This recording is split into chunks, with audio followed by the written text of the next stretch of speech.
Bismillahirrahmanirrahim. Assalamualaikum warahmatullahi wabarakatuh. Anak-anakku, gimana kabar kalian hari ini? Semoga senantiasa dalam keadaan sehat dan selalu dalam lindungan Allah Subhanahu wa Ta'ala. Ibu ingatkan untuk tetap menerapkan dan mematuhi protokol kesehatan. Jumpa kembali dengan Bu Haroh di pelajaran pendidikan agama Islam dan budi pekerti. Sebelum kita mulai pelajaran, marilah kita awali dengan berdoa. Bismillahirrahmanirrahim. Raditu billahi robba wa bil islami dina wa bi muhammadin nabiyya wa rasula. Rabbi zidni ilman warzuqni fahman. Amin. Di video pembelajaran kita kali ini masih membahas tentang sejarah. Minggu yang lalu kita belajar tentang hijrah ke Madinah, sebuah kisah yang membanggakan. Kita sudah belajar tentang sebab-sebab Rasulullah hijrah ke Madinah. Kemudian kita belajar tentang berita gembira dari kota Yathrib. Kemudian kita juga belajar bagaimana perjalanan hijrah Rasulullah, karena di tengah perjalanan menuju Madinah, Rasulullah singgah di Quba, yaitu sebuah desa yang terletak 2 mil di selatan Madinah. Di sana Rasulullah membangun sebuah masjid. Masjid ini menjadi masjid pertama dalam sejarah Islam. Nah, beliau singgah di sana selama 4 hari untuk melanjutkan perjalanan ke Madinah. Nah, pada hari Jumat pagi beliau itu berangkat dari Quba dan tiba di perkampungan Bani Salim bin Auf, tepat pada waktu sholat Jumat. Sholatlah beliau di sana. Inilah sholat Jumat pertama dalam Islam. Khutbahnya pun merupakan khutbah yang pertama. Nah, sekarang kita akan melanjutkan dari materi pertemuan minggu yang lalu. Kompetensi dasarnya meneladani perjuangan Nabi Muhammad SAW periode Madinah. Tujuan pembelajaran, kalian diharapkan mampu menunjukkan strategi perjuangan yang dilakukan Nabi Muhammad SAW periode Madinah. Dakwah Nabi Muhammad SAW di Madinah. Nah, setelah sampai di Madinah, Nabi Muhammad ini mulai membuat program kerja dan melaksanakan, yaitu seperti membangun masjid, mempersaudarakan antara muhajirin dan ansor, dan membuat perjanjian dengan penduduk Madinah. Siapakah kaum muhajirin dan siapakah kaum ansor?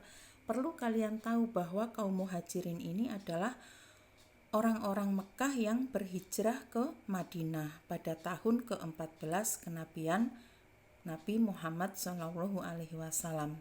Sedangkan kaum Ansor adalah penduduk Madinah yang pada masa kerasulan itu ridho menerima kedatangan orang-orang muhajirin.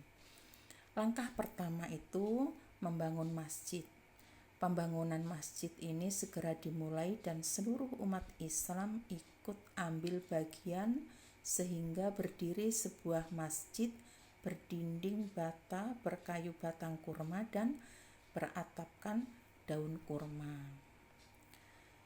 Masjid yang dibangun Rasulullah bersama-sama kaum muhajirin dan kaum ansor tidak hanya berfungsi untuk sholat semata, akan tetapi untuk seluruh kegiatan Nabi di Madinah.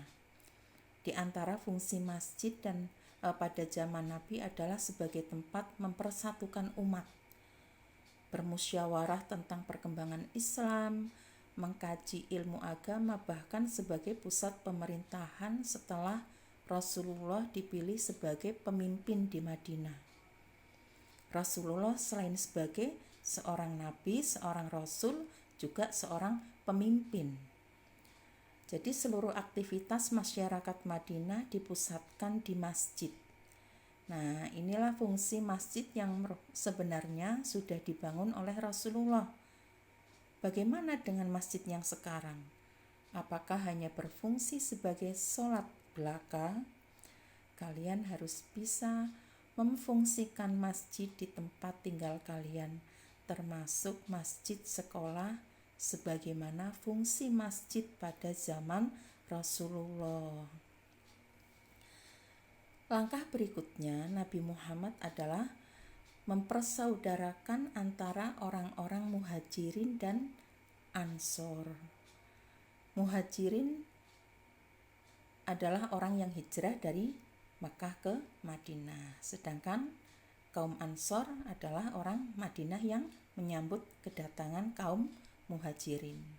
Jadi setiap orang Ansor mengakui orang Muhajirin sebagai saudaranya sendiri. Mereka mempersilahkan saudaranya tinggal di rumah dan memanfaatkan segala fasilitas yang ada di rumah tersebut. Di antara para sahabat yang dipersaudarakan misalnya seperti Abu Bakar dipersaudarakan dengan Kharijah bin Zuhair, ada Umar bin Khattab disaudarakan dengan Itban bin Malik. Ya, nih. Nah, langkah ini mendapat simpatik seluruh lapisan masyarakat Madinah. Jadi orang-orang Muhajirin merasa nyaman dan tentram, meskipun bukan tinggal di rumah mereka sendiri, karena kaum Ansor menerima dengan ridho.